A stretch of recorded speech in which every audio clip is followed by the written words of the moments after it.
2 minutes pour comprendre, aujourd'hui EBV ou virus Epstein-Barr et sclérose en plaques, quel rapport? Eh bien c'est la question que je vais poser au professeur Bruno Stankoff, vous êtes neurologue à l'hôpital Saint-Antoine et chef d'équipe à l'ICM. Alors cet EBV, qu'est-ce que c'est et quel rapport avec la sclérose en plaques? L'Epstein-Barr virus, c'est le virus de la mononucléose infectieuse. Un virus bien connu, qui donne de temps en temps un syndrome clinique qui est cette mononucléose infectieuse, une sorte d'angine un peu fatigante, et qui infecte la majorité des sujets jeunes. 95% de la population est infectée.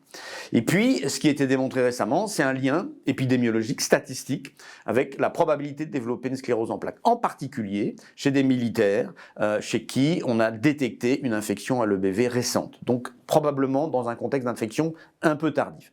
Et ce qui a été démontré, c'est que le risque ou la probabilité de développer la sclérose en plaques était multipliée par 30 environ quand ces sujets faisaient une infection tardive à EBV. Donc il y a un lien qui fait envisager que l'infection par EBV n'est pas la cause, puisque la majorité des patients ou des sujets infectés par l'EBV ne va pas développer la sclérose en plaques, mais sur ce terrain d'infection à EBV, il y a probablement la possibilité de développer une sclérose en plaques avec d'autres facteurs qui se surajouteraient.